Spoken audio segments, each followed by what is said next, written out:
ప్రియమైన ఆంధ్రప్రదేశ్ ప్రజలకి నమస్తే. జరిగిన ఎన్నికల్లో ప్రజలిచ్చిన తీర్పుని స్వాగతిస్తున్నాము. ఖచ్చితంగా ఈ క్షేత్ర స్థాయిలో జరిగినటువంటి ఎన్నికల్లో ప్రజలదే అంతిమ తీర్పు.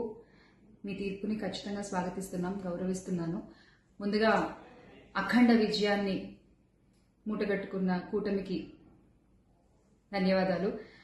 పెద్దలు నారా చంద్రబాబు నాయుడు గారికి, అలాగే పవన్ కళ్యాణ్ గారికి, బీజేపీ సభ్యులందరికీ, పురంధరేశ్వరి గారికి, అందరికీ కూడా హార్దిక కృతజ్ఞతలు తెలియజేసుకుంటున్నాము.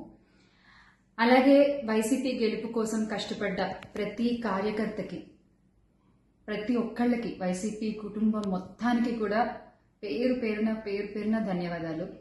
ఎస్, ఓడిపోయాము, కానీ ఒకటి గుర్తుపెట్టుకోవాలి, గెలిచిన నాడు ఎప్పుడూ విర్రవీగలేదు విజయ గర్వంతో.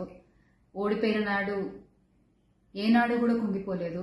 అలాగే ఈసారి కూడా మన జగన్మోహన్ రెడ్డి గారు మరింత బలాన్ని పుంజుకుని మళ్ళీ ఖచ్చితంగా మీ అందరి సపోర్ట్తో మనందరం కలిసి జగనన్నతో నడిస్తే ఖచ్చితంగా మళ్ళీ ఒక మంచి ప్రభుత్వంగా మనం ఏర్పాటవుతాము. దేవుడిపై నమ్మకం ఉంచి ప్రజలకి మంచి జరగాలని కోరుకుంటూ, ఎస్, ఎప్పటికీ జగనన్నతోనే అందరం కలిసి నడుద్దాము, మంచి చేద్దాం. ఏదైనా ప్రజలకి మంచి జరగడం ముఖ్యం.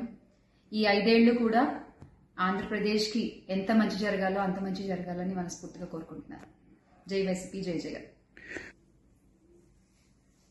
థ్రెటనింగ్ కాల్స్ గురించి వచ్చేసరికి, ఎస్, చాలా కాల్స్ వస్తున్నాయి, చాలా బెదిరిస్తున్నారు. ఒక రకమైన భయంగానే ఉంది నాకు కూడా.